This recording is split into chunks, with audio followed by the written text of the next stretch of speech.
Reading from Srimad Bhagavatam. This is 10th canto, chapter 8. Lord Krishna shows the universal form. So today we will hear the actual details of this Leela. Krishna showing the universal form in his mouth to Mother Yashoda. Today we'll be chanting text number 30. Text number 37. 3 verses are given together. We'll chant only 37 responsively. Others I'll read by myself. Please repeat after me. Sa tatra dadrishe vishwam. Sa tatra dadrishe vishwa jagad sthasno cha kham dishaha jagat sthasnu cha kham dishaha sadri dvipa abdhi bhugolam sadri dvipabdhi bhugolam sa vayu agni indu tarakam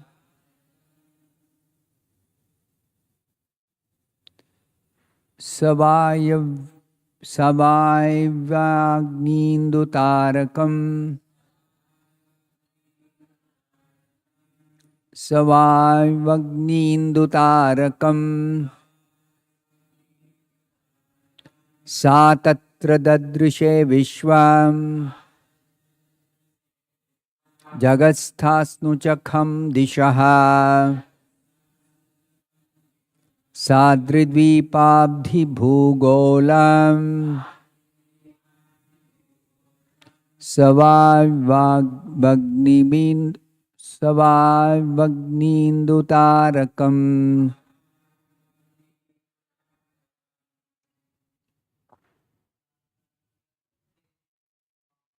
sa tatra dadrishe vishwam jagastasnu chakham dishaha babdhi bhugolam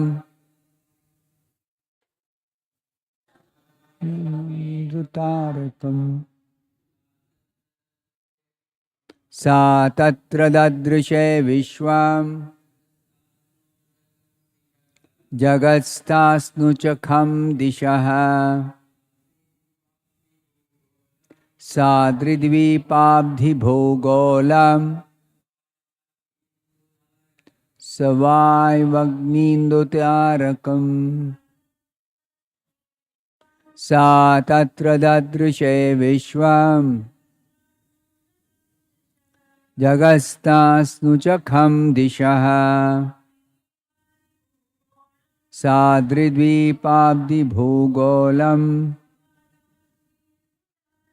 savayvagnindu tarakam sa Mother Yashoda tatra within the wide open mouth of Krishna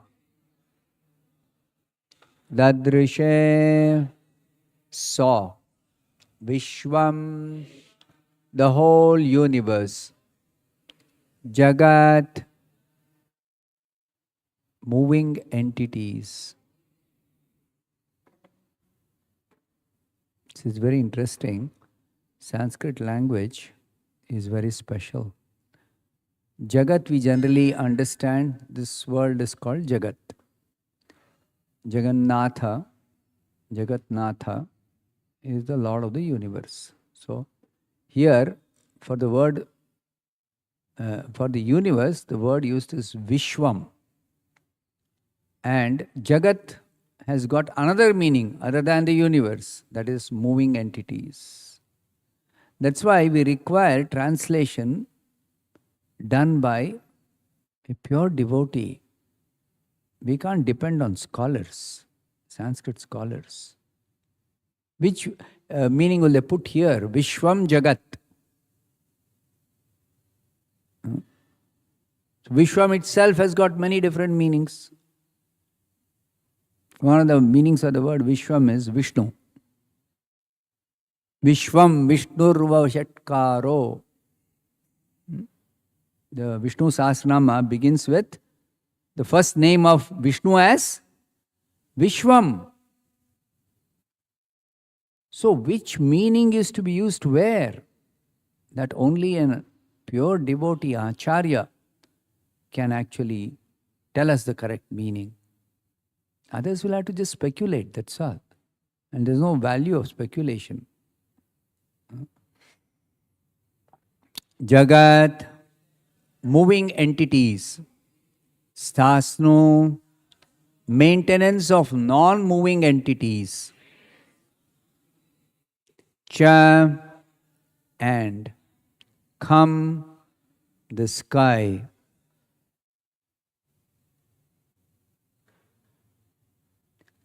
Dishaha, the directions. Sa Adri, with the mountains. Dvipa, islands.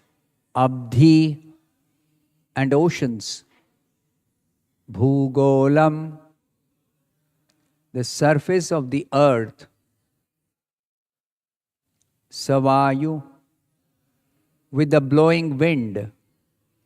Agni, fire. Indu, the moon. Tarakam, stars. I'll read the next two verses by myself, then you hear the translation of all the three. Text number 38. Jyotish chakram jalam tejo nabhaswan viyad evacha vaikarikan indriyani manomatra gunastrayah. Text number 39.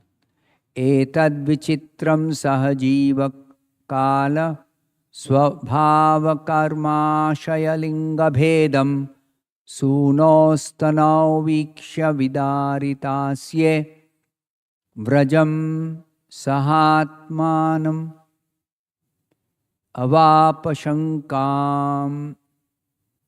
Translation of these three verses by His Divine Grace A.C. Bhaktivedanta Swami Prabhupada. When Krishna opened his mouth wide by the order of Mother Yashoda, she saw within his mouth all moving and non-moving entities, outer space and all directions, along with mountains, islands, oceans, the surface of the earth, the blowing wind, fire, the moon, and the stars. She saw the planetary systems, water, light, air, sky, and creation, but transformation of Ahankara. She also saw the senses, the mind, sense perception, and the three qualities, goodness, passion, and ignorance. She saw the time allotted for the living entities. She saw natural instinct and the reactions of karma. And she saw desires and different varieties of bodies, moving and non-moving. Seeing all these aspects of the cosmic manifestation, along with herself and Vrindavan Dham, she became doubtful and fearful of her son's nature. Please repeat this translation after me. When Krishna opened his mouth wide by the order of Mother Yashoda, she saw within his mouth, what all she saw is a big list now. The list begins now. All moving and non-moving entities, outer space, and all directions, along with mountains, islands, oceans, the surface of the earth, the blowing wind, fire, the moon, and the stars. She saw the planetary systems, water, light, air, sky, and creation, but transformation of ahankara. She also saw the senses, the mind, sense perception, and the three qualities: goodness, passion, and ignorance. She saw the reactions of karma, and she saw desires and different varieties of bodies, moving and non-moving. Seeing all these aspects of the cosmic manifestation along with herself and Vrindavan Dham, she became doubtful and fearful of her son's nature. Purport by Srila Prabhupada. All the cosmic manifestations that exist on the gross and subtle elements, as well as the means of their agitation, the three gunas, the living entity, creation, maintenance, annihilation, and everything going on in the external energy of the Lord, all this comes from the Supreme Personality of Godhead, Govinda. Everything is within the control of the Supreme Personality of Godhead. This is also confirmed in Bhagavad Gita 9.10. Maya dhyakshena prakritihi suyate sacharacharam. Everything in the material nature, Prakriti, works under his control. Because all these manifestations come from Govinda, they could all be visible within the mouth of Govinda. Quite astonishingly, Mother Yashoda was afraid because of intense maternal affection. She could not believe that within the mouth of her son, such things could appear. Yet she saw them, and therefore she was struck with fear and wonder.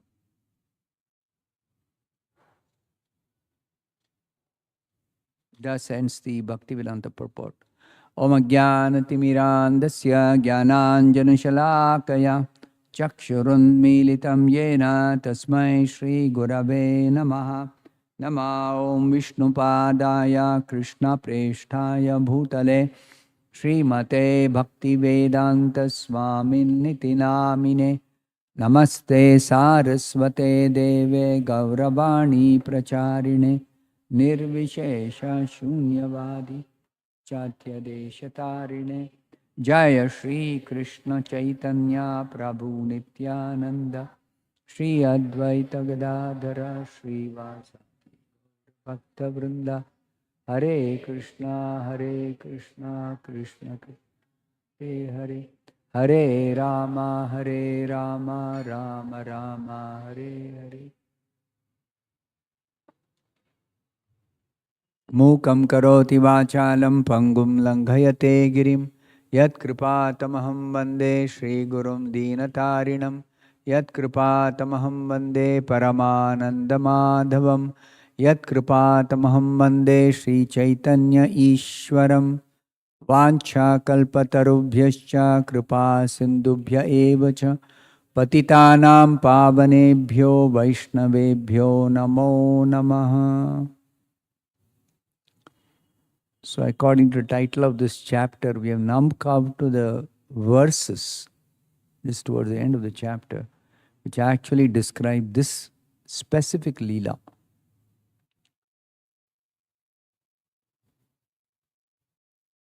So there was a complaint that Mother Yashoda received that Krishna has eaten dirt, mud. So out of her affection for her child, why is the child eating mud? And the complaint was not only given by the cowherd boys, but also Balaram. Balaram also complained. So then Mother Yashoda had to do something. She was very concerned. Why is my child eating mud? And give him so nice eatables. So, Mother Yashoda, she questioned Krishna, dear Krishna, why are you so restless that you have eaten dirt in a solitary place? That means he is hiding and doing that. Lonely place. This complaint has been lodged against you by all your playmates, all your friends, including your elder brother Balaram. How is this? So Krishna immediately replied to his mother, my dear mother, I have never eaten dirt. All my friends complaining against me are liars. They're telling lies. If you think they are being truthful, you can directly look into my mouth and examine it. And said, you can see my mouth, what is there? I have not eaten dirt. So,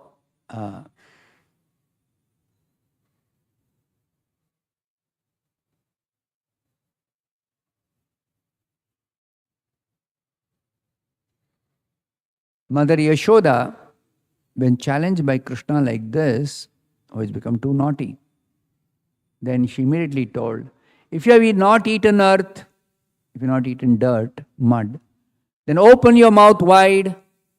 Show me, open your mouth. So then what did Krishna do?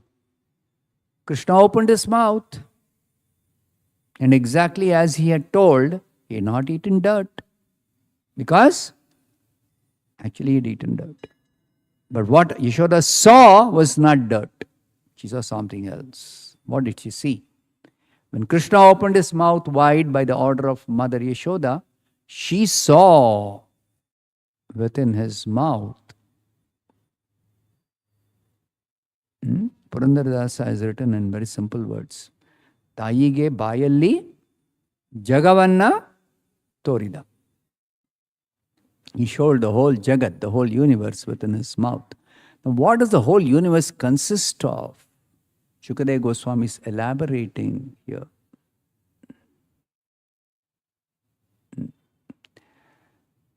So, what she saw is described in quite detail by Shukadeva Goswami. First of all, he says, Sa, Mother Yashoda, Tatra, within the mouth, Dadrishe, what did she see? Vishwam, the whole universe, the entire universe. Consisting of what? Jagat and Sthasnu, the moving and non-moving living entities. This is one classification of what is there in the universe. There are moving entities and non-moving entities. Sthavara Jangama. Jangama means moving. Sthavara means fixed, stationary, non-moving. Here it is called Sthasnu means non-moving and Jagat means moving.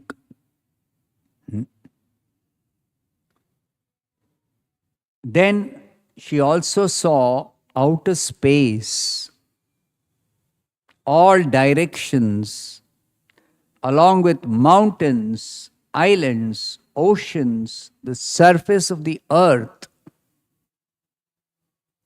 the blowing wind,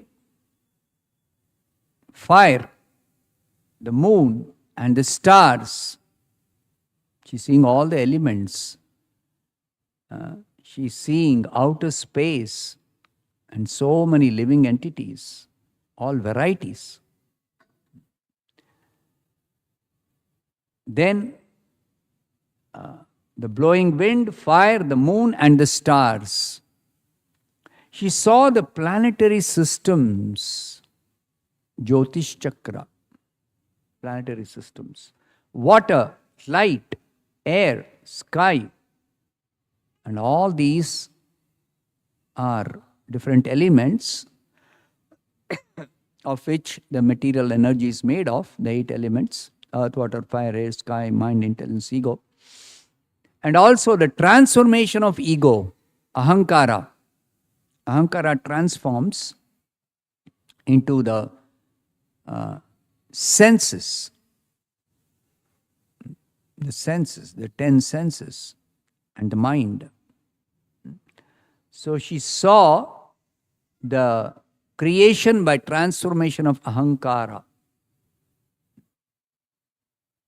Vaikarika, it's called Vaikarika. And the transformation of ahankara results in indriyani, the senses, the mind, and then the sense perception. We see so many objects of the senses. So many objects are there. Everything she saw. Then she also saw the 3 qualities of material nature: goodness, passion, and ignorance. How can you see these qualities? They are qualities. So you see the qualities by the manifestation of these qualities. The manifestation qualities is explained in the Bhagavad Gita. There are living entities in the mode of goodness, in the mode of passion, in the mode of ignorance. Then there are activities performed by different people. Some of those activities are activities in goodness, some are in passion, some are in. Then there are different kinds of foods eaten by different people. Some people eat foods that are in the mode of goodness: sattvic food, rajasic food, tamasic food. Like that, the manifestation of these 3 gunas is seen in so many different ways. That's what Bhagavad Gita teaches us. So when she saw goodness, passion, ignorance, you cannot see with these eyes the gunas, but you can see the manifestation of the gunas. She saw the time allotted for the living entities. This is a very important aspect of this creation, that our duration of life is limited. Generally, we live a life as if we're going to live forever. And even if we sometimes, or many times, become conscious that our life duration is limited, still we think, I'm going to live long enough because I'm still young. If a young boy thinks I'm young, we can understand. It is reasonable. When an old man thinks I'm young, that is called illusion, maya.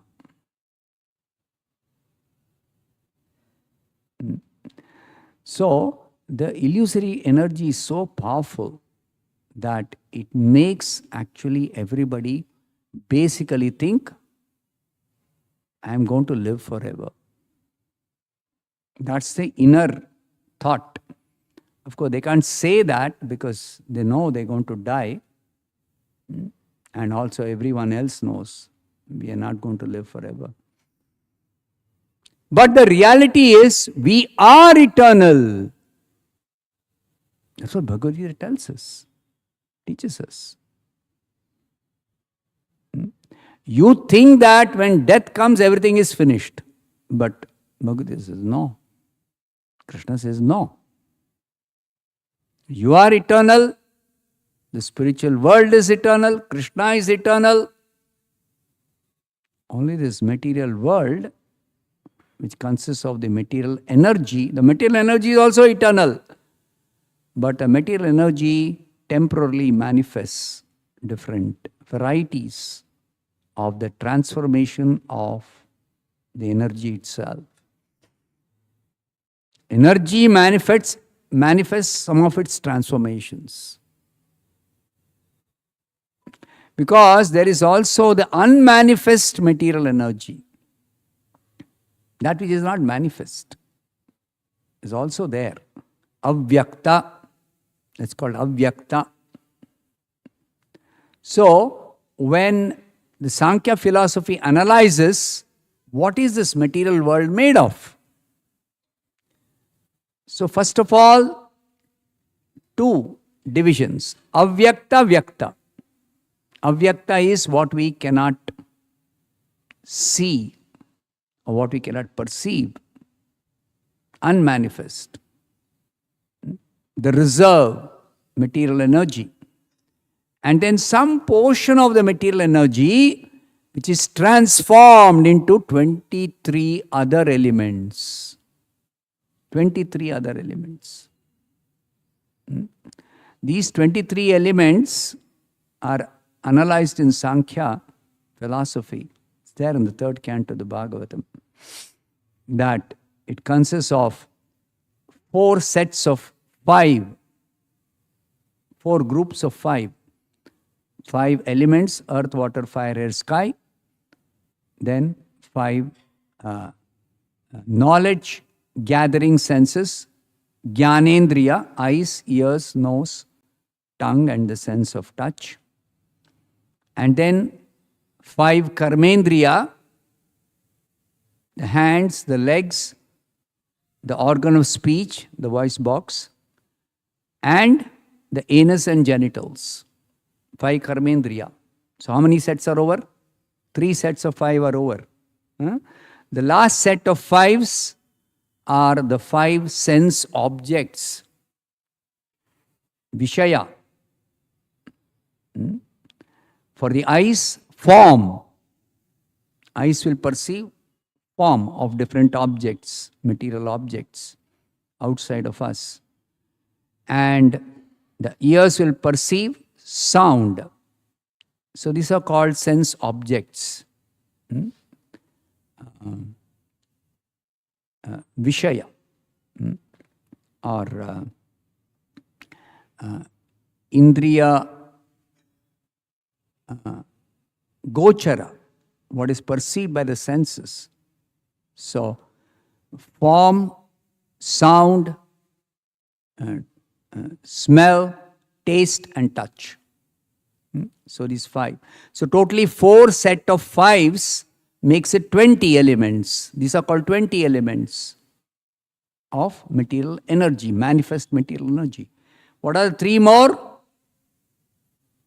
Mind, intelligence and false ego.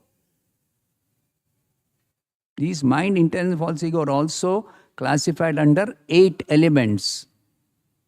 5 gross and 5 subtle. So that's what composes the transformation of the material energy at the beginning of creation.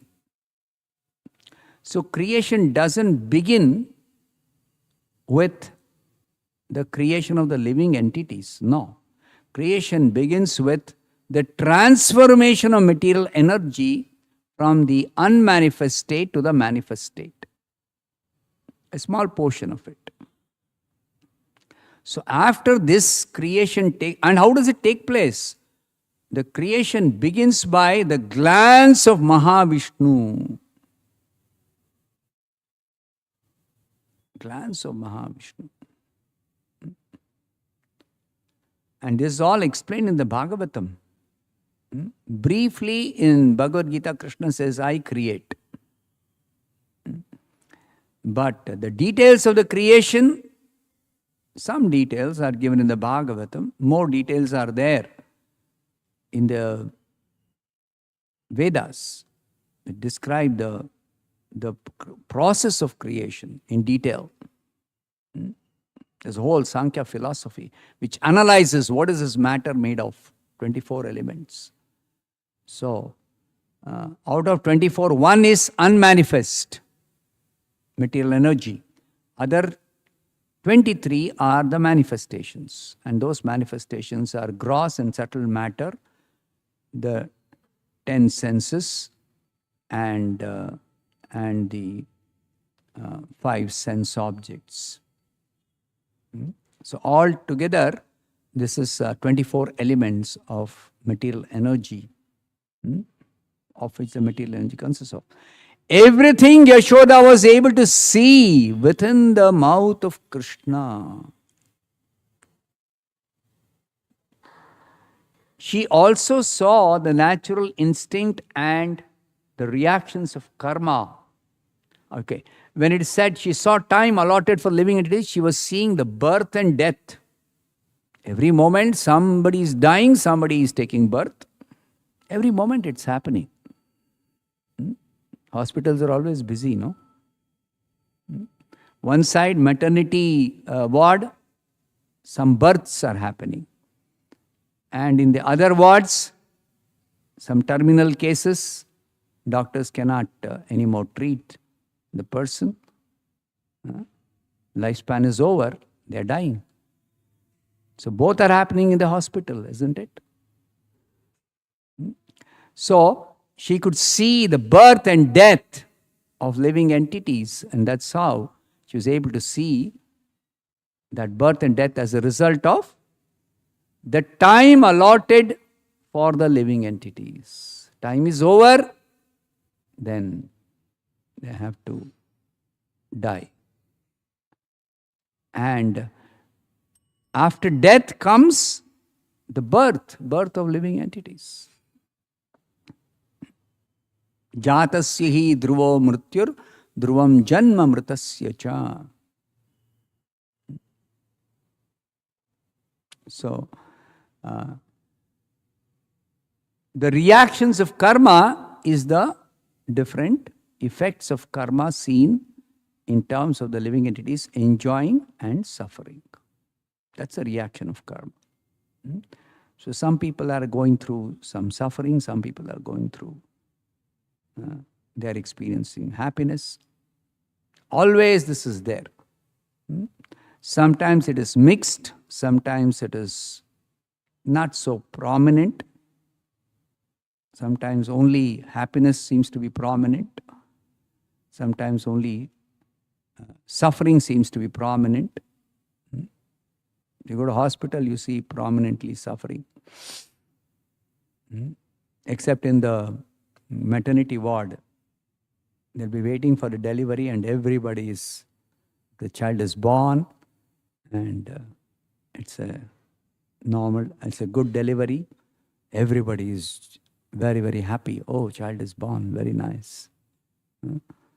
So both happiness and distress you can see in the hospital.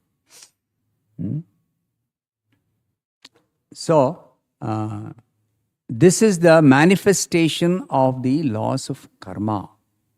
That's what is said here. The reactions of karma. She saw desires. Desire can be seen by the impetus for activity. Where do we get the impetus for doing activity? It's our desire. I desire to lift my hand, therefore I lift my hand. I desire to speak, therefore I speak. I desire to do something, therefore I do something. So, the desires of the living entities can be seen in terms of the activity they do. Then, she also saw different varieties of bodies. Obviously, we can also see so many varieties of bodies are there. Seeing all these aspects of the cosmic manifestation along with, now when she saw all this, it's not an abstract description of the universe, what all it consists of.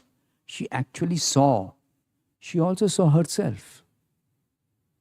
She is there right outside the mouth and she's seeing herself inside the mouth also.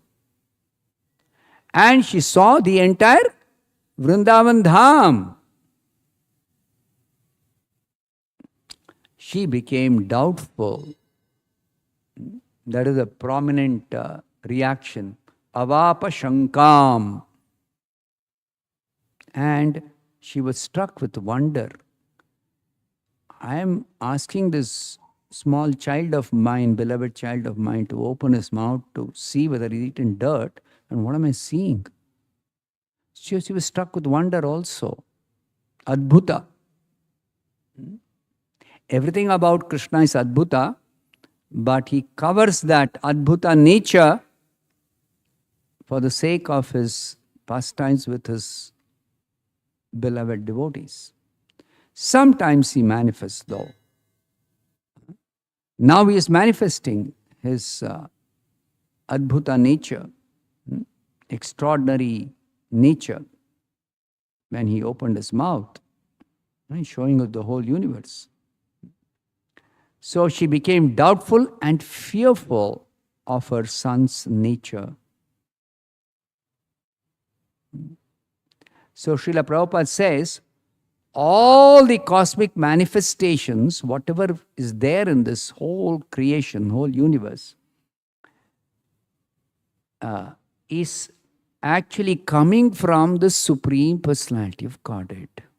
This is the fundamental philosophy of Krishna consciousness. Krishna is the source of everything. That is what the Bhagavatam begins with. Janmadyasya yataha anvayat tartascha artheshu abhigyaswarat. Even the Vedanta Sutra begins with that only. Janmadyasya yataha. And in the Bhagavad Gita, Krishna says in very simple words, Aham sarvasya prabhavo mattas sarvam pravartate. I am the source of everything and everything emanates from me only. Krishna says that in the Bhagavad Gita, 10th chapter, 8th verse. So, it is confirmed in this pastime that Krishna is the source of everything. Krishna is the source. Because he could show all that in his mouth to Mother Yashoda. The same or similar universe, not same, similar universal form was shown to Arjuna on the battlefield of Kurukshetra. When Krishna was instructing Arjuna that I am the source of everything, 10th chapter. And then Arjuna asked, in what varieties of forms are you present in this material world? So Krishna described 82 different forms in which he is present in this material world. And he said, this is just an indication of my presence in this world. Actually, everything that we see is a manifestation of Krishna's energy. Two energies, external energy and marginal energy. So, that manifestation, when Arjuna saw, Krishna concluded by telling what need is there for all this detailed explanation of what all forms I am present. I'll summarize the whole thing by saying just one thing, that by a small fragment of myself, I enter into everything in this whole creation and sustain the whole creation.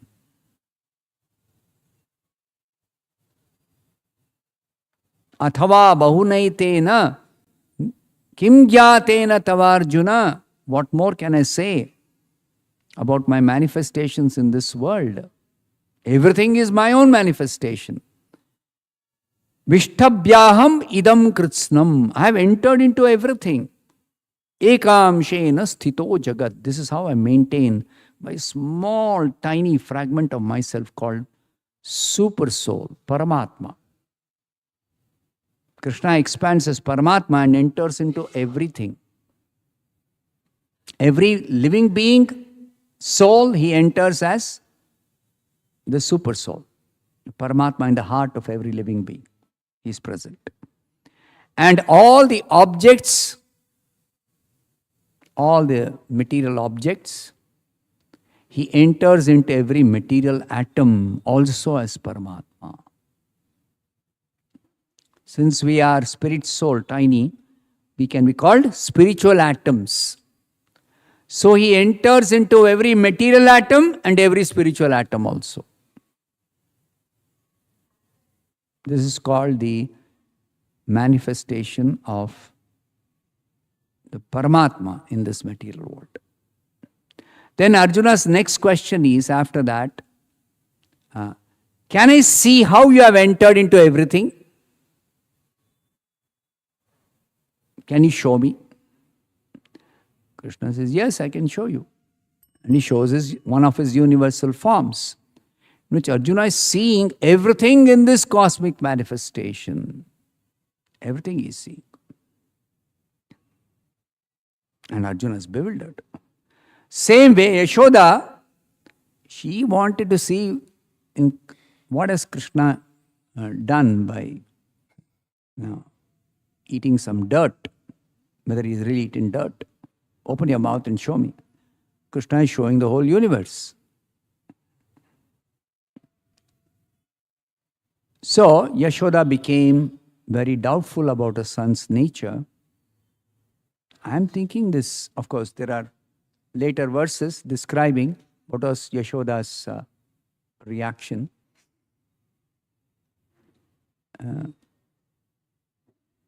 So this actually proves that Krishna is the Supreme Personality of Godhead, the ultimate source of everything. And he is engaged in wonderful pastimes with his devotees. And some of those pastimes he is displaying in this world when he incarnates, simply to attract us. Krishna means all attractive. So to attract us, because we have got our foolish plans to remain here forever. And when death comes, we think, oh, everything is finished. So Krishna instructs us in the Gita, no, you don't die. Only your body dies. And you get another body. But accepting this material body is simply botheration. Because of the miseries in this material existence. So you come to me, come to my abode, where you can live in a spiritual form, spiritual body. Forever you can live. You don't have to die.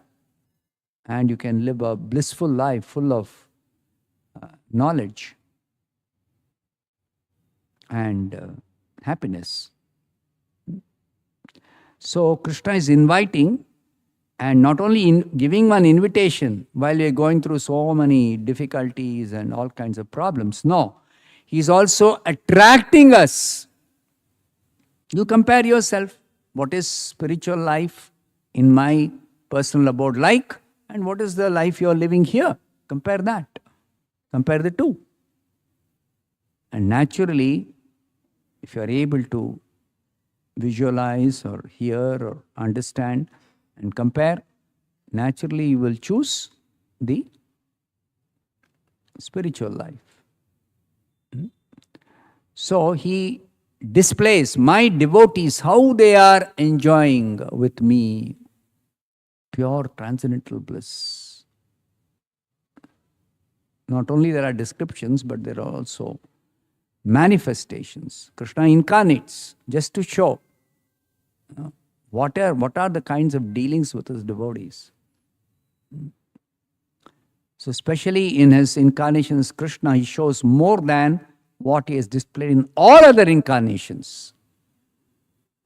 Even his incarnation as Rama, relatively he showed so many more things than the other incarnations. But he lived practically a whole cycle of childhood, youth, etc., everything. He ruled for so many thousands of years.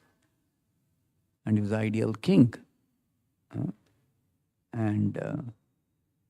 But still, Krishna,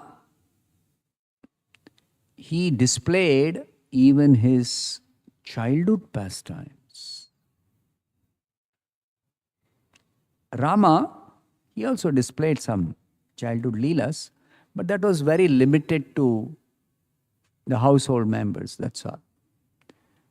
Krishna was the object of affection the whole of Braja Bhumi. Krishna's pastimes are special as compared to Rama's pastimes, even. Ramachandra. So that Braja Bhumi, Vrindavan Dham, his pastimes are very, very, very attractive. Most attractive. More than the attractive pastimes in Mathura and Dwaraka. More than that. The most attractive pastimes. So that is the speciality of Krishna Leela. And that is specifically detailed in the Srimad Bhagavatam. In fact, Vyasadeva has compiled the Bhagavatam to reveal to us Krishna Leela. But if we don't properly understand Krishna's position, then we will mistake these things as simply some exaggerated descriptions of some fertile brain. This is what the Mayavadis think. Some imaginative person has written these Puranas, Itihasa. And some of the Mayavadis, they say, if you tell them, hey, you accept Vyasadeva has compiled the Vedas and the Vedanta Sutra, Upanishads, everything. Yes, Vyasadeva has compiled all that. We accept that. Then Vyasadeva only has written Bhagavatam. No, Vyasadeva has not written. Vopadeva has written. Prabhupada points this out in one discourse. He says, these Mayavadis, they say, Bhagavatam is not written by Vyasadeva, it's written by Vopadeva. Then Prabhupada gives so much evidence to actually prove who is the author of all these Puranas, Itihasas, etc. Enough evidence he gives. Acharyas, they don't simply make claims. They actually give solid evidence. Everything based on the Shastras. The previous Acharyas' words, the descriptions and the scriptures themselves. Nothing is contradictory in the scriptures. Everything is coherent. So therefore, the fact is that Vyasadeva has compiled the Vedas, original Vedas, the Upanishads, the Vedanta Sutra, and all the Itihasas, Dharma Shastras, Puranas, everything. So therefore, the Acharyas, the Vaishnava Acharyas especially, even Shankaracharya also, he also has written a commentary on the Bhagavad Gita. Bhagavad Gita is not part of the original Vedas. Bhagavad Gita is part of Mahabharata, which is Itihasa. And Itihasa not accepted by the Mayavadis. But they accept Bhagavad Gita. If you don't accept Itihasa, how are you accepting Bhagavad Gita? Oh, because Shankaracharya has written a commentary. Why would Shankaracharya write a commentary if it is not relevant for understanding the absolute truth? They have no answer for that. Anyway, because Shankaracharya has written Bhagavad Gita commentary, they accept Bhagavad Gita. But Bhagavad Gita is part of Mahabharata? No, we don't accept Mahabharata. All kinds of theories they have. They say, oh, Bhagavad Gita is part of the Vedas. Because it's one of the Upanishads. Upanishads are part of Vedas. So it's Upanishad. So therefore it's part of the Vedas. Some say, no, it's not Upanishad. All kinds of contradictions are there in their own understanding, the Mayavadis. Because they are missing the actual truth. That scripture means, Veda means, all the original Vedas and also the Upanishad, the Puranas, the Itihasas, Dharma Shastras, everything. In the Chandogya Upanishad, it is said that Itihasa and Purana are the fifth Veda. Everybody knows four Vedas: Rig Veda, Yajurveda, Samveda, Atharveda. But they don't know the fifth Veda. That is the Itihasas and Puranas, all the Smriti Shastra. That is accepted from the Chandogya Upanishad itself. That is quoted by Prabhupada. And all the Vaishnavacharya also quote that. So, the Vedic literature is complete and perfect only if you learn this from a pure devotee. Yes. Then only you can actually properly understand what are the Vedas. Otherwise, you'll be misled by different philosophers describing what are the Vedas. They'll give you only a partial understanding or sometimes an incorrect understanding also. I'll stop here. Nantarat Srimad Bhagavatam ki jai, Srila Prabhupada ki jai.